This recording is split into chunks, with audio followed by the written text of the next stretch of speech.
በምንኖርበት ዓለም ሁሉም ተናጋሪ ተደማጭ ግን ጥቂት ነው።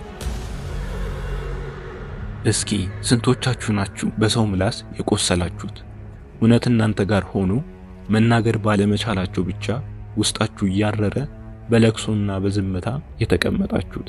ስንቶቻችሁ ናችሁ ዕውቀት ኖራችሁ መግለጽና መናገር ባለመቻላችሁ ምክንያት እንደ አላዋቂ ታያችሁት? ምን ያህሎቻችሁ ናችሁ ለማይሰማ ሕዝብ ምን አስወራኝ ብላችሁ የተዋችሁት?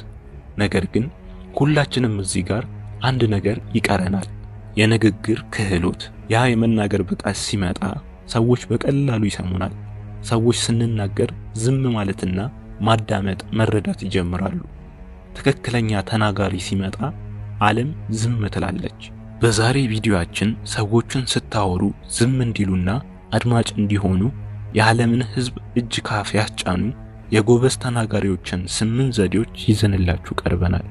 በእነዚህ ዘዴዎች ጠላቶቻችሁ ሳይቀር እንዲያጨበጭብላችሁ የሚያደርጉ ተሞክረው የተረጋገጡ ናቸው። ከአንድ ታሪክ እንጀምር። በአንድ ሕዝብ በበዛበት ከተማ የሚኖር አንድ ልጅ ነበረ። ልጁ ከሕፃንነቱ ጀምሮ ቤተሰቦቹ እየተቆጡት ያደገ ልጅ ነበር። ሰው ሲያወራ ጣልቃ አትግባ፣ ሰውን ቀና ብለህ አትናገር የሚሉ ሐሳቦች እሱ ጋር ከመጠን በላይ አድርገው ወደ ፍርሃትነት ተቀይረውበታል። ክፍል ውስጥ ሳይቀር የሚሰጣቸውን አሳይመንትና ፕሬዘንቴሽን ተማሪዎችና አስተማሪዎች ፊት መቆም እስከማይችል ድረስ በተጽዕኖ ተይዟል። በእርግጥ ይሄ በሀገራችን የ90% ሰው ችግር ነው። ሰው ሁሉ በፍርሃት ማነቆ ውስጥ ነው። ይሄ ልጅም ከነዛ በማነቆ ከተያዙት ውስጥ አንዱ ነው።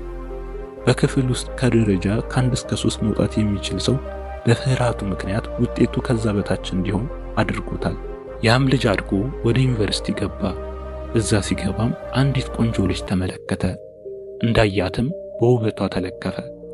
እሷን ባየ ሰዓት ፍርሃትና ግራ መጋባት አይነት ስሜት ውስጥ ይገባና ራሱን ከቁጥጥር ውጭ እየሆነ ያገኘዋል። እሷን ሳይም ፈዞ መደንገጡ በራሱ ሆኖበት ስለማያውቅ ግራ ገባው። ትምህርቱን መማር አቃተው። መጽሐፍ ሲገልጽ እሷ ብቻ ትታየው ጀመር። ማታም ቀንም እየታየች እንቅልፉን ኑሮንም ነሳችው። ጓደኞቹ ምን ሆንክ ሲሉት ምንም አልሆንኩም ትንሽ አሞኝ ይላቸዋል። አንዱ ጓደኛው ግን ከሁኔታው አወቀበት። አትፍራ ሂድ አናግራት አለው። ልጁ በጣም ደነገጠ። ስለምንድነው የምታወራው? እኔ አልወዳትም አለው። ጓደኛውም የዚህን ሰዓት ሳቃለና ብዙ ነገር መከረው። ሌላ ሰው ሳይወስድብህ አናግራት አለው። እሱንም እሷንም ቦታ አመቻችቶ ጓደኛው አገናኛቸው። እሷም አይናፋር ብትሆንም ተዋወቁ። ከጊዜ ወደ ጊዜ ግን እሷ ልጁን ልትወደው አልቻለችም። ይልቅ ለጓደኛው የተለየ ስሜት ነበራት። ይሄን ልጅ ግን ልትወደው ከበዳት። ጓደኛው ሲመጣ መሳቅ መጫወት ትጀምራለች።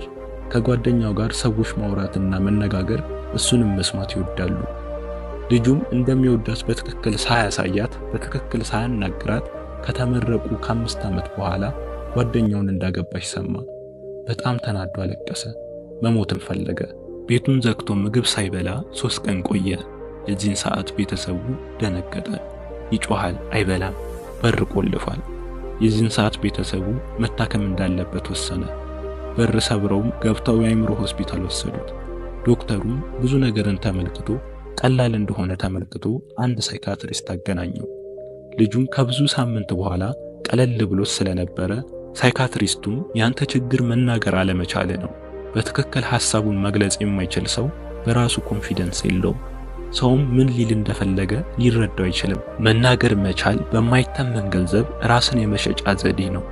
ራስን መሸጥ ማለት የምትፈልገውን ማሳካት ማለት ነው። ፍርሃትህ ከየት እንደጀመረ ታውቃለህ አለው ሳይካትሪስቱ። ወጣቱም አላውቅም፣ ስወለድ ጀምሮ እንደዚህ ነኝ አለው። አይደለም፣ ቤተሰቦቻችን ሲያሳድጉን ነው ያ የተፈጠረው። ሳይካትሪስቱ ከልጁ ስሜት በመነሳት እኔም እንዳንተ ነበርኩኝ፣ ወደ ኋላ ሄጄ ስመለከት ታሪኬ ቤተሰቤ እንደሆነ ደረስኩበት አለው። ልጁም ከትንሽ ዝምታ በኋላ ቤተሰቦቼ የሌለ ጎረቤትና ዘመድ ልጆችን አክብረው እና የሚያወሩትን እያደነቁ እኔ ሳውራ ግን ጣልቃ ገባህ፣ ዝም በል፣ እንደ ሌሎች ልጆች የሆነ እንክብካቤ አይሰጡኝም። በትንሽ ነገር ይደበድቡኝና ይገርፉኝም ጀመር። ፈሪ ነው የኔ ልጅ እያሉ የሌላውን ሰው ልጅ ከኔ ያነሰ እንደሆነ እያወቅኩኝ ሁላ ለሌላው ልጅ ሞራል ሲቆሙ እስካሁን ያመኛል፣ ያናደኛል። ጠላታቸው እንደሆንኩ ያህል ይሰማኛል አለው። ሳይኮሎጂስቱም ደስ አለው። አሁን ይህንን አክመ ራስን አድነ ሰዎች ሁሉ አንተን እንዲሰሙ ማድረግና አንተም ተናጋሪነትን አረጋግጠ ከጥቂት ተናጋሪዎችና ተሰሚዎች ውስጥ መመደብ ከፈለክ እና ይህንንም ማሳካት ከፈለክ እነዚህን 8 ዘዴዎች መጠቀም ይኖርብሃል። ፍላጎቴ ነው ንገረኝ አለው። ዶክተሩ በደንብ አድምጠኝ፣ የመጀመሪያው ይቅርታን ተለማመድ አለው። መጀመሪያ ያለመናገርህን ምክንያት ፈልገህ አገኘው። በምን ምክንያት ነው እንደዚህ የሆንኩት በል። ያን ነገር ስታገኘው ይቅርታን አድርግ። ቅድም ያንተ ያለመናገር ምክንያት ቤተሰቦች ናቸው። ስለዚህ በግልህ በዛ እየተናደዱ መቆየት ሳይሆን ይቅር ብለህ ወደ ተሻለው ሐሳብ መሄድ ነው። የዛን ሰዓት የተደበቀውና የተኮረኮመው ማንነት መምጣት ቀና ማለት ይጀምራል።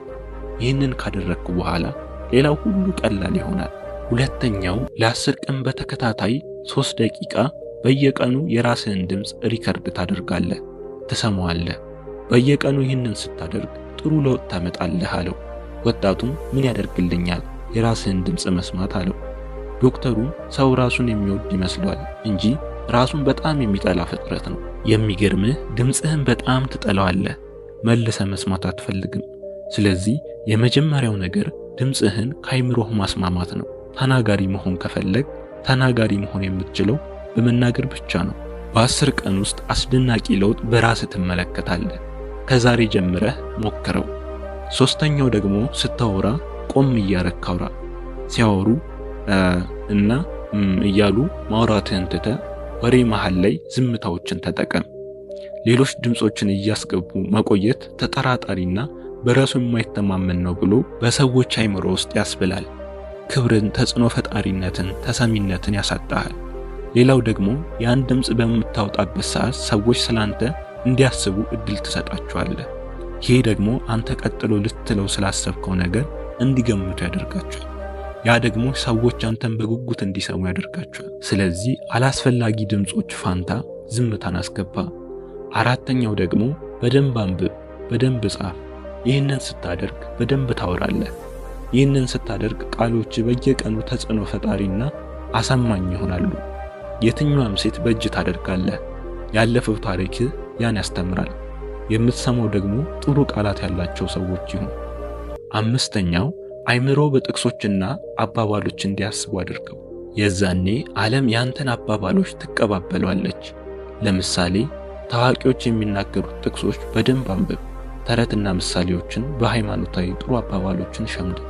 አንድ ቀን አወራርህ በዛ ደረጃ አድጎ ታገኘዋለህ። ስድስተኛ የአፍና የአይምሮ ግንኙነትን አዳብር። አንዳንድ ሰው በአይምሮ እጅግ ገራሚ ነገሮች ያስብና ለማውራት ግን ይቸገራል። ይሄ ችግር ካለብህ ደግሞ ደካማ የአፍና አይምሮ ግንኙነት አለህ ማለት ነው። ይህንን ለማዳበር ከፈለክ ደግሞ እንደ ሁለተኛው ዘዴ መጠቀም ይኖርብሃል። የሆኑ ቃላት ትመርጥና በመረጥከው ቃላት ላይ የሆነ ነገር ማውራት ተለማመድ። ድምጽህን ወይም ቪዲዮ ራስህን ቅረጽ። ይህን ከ1 እስከ 2 ደቂቃ ተለማመደው። በእርግጥ የመጀመሪያዎቹ ቀናት ላይ አስቸግሮ ልታዩ ትችላለህ። በጊዜ ሂደት ላይ ግን በጣም ገራሚ ንግግሮች ካንተ ሲወጡ ትመለከታለህ። ሰባተኛው ደግሞ ትንፋሽ አወጣጥና የሰውነት እንቅስቃሴን ተመልከት። የሰውነት እንቅስቃሴ ካፍ ከሚወጣው መልእክት በላይ ተጽዕኖ አለው። የድምጽ አወጣጥ ደግሞ ለቦታው የሚመጥን ይሁን። የማይሆኑ መወራጨቶች ባላስፈላጊ ቦታ አታውጣ።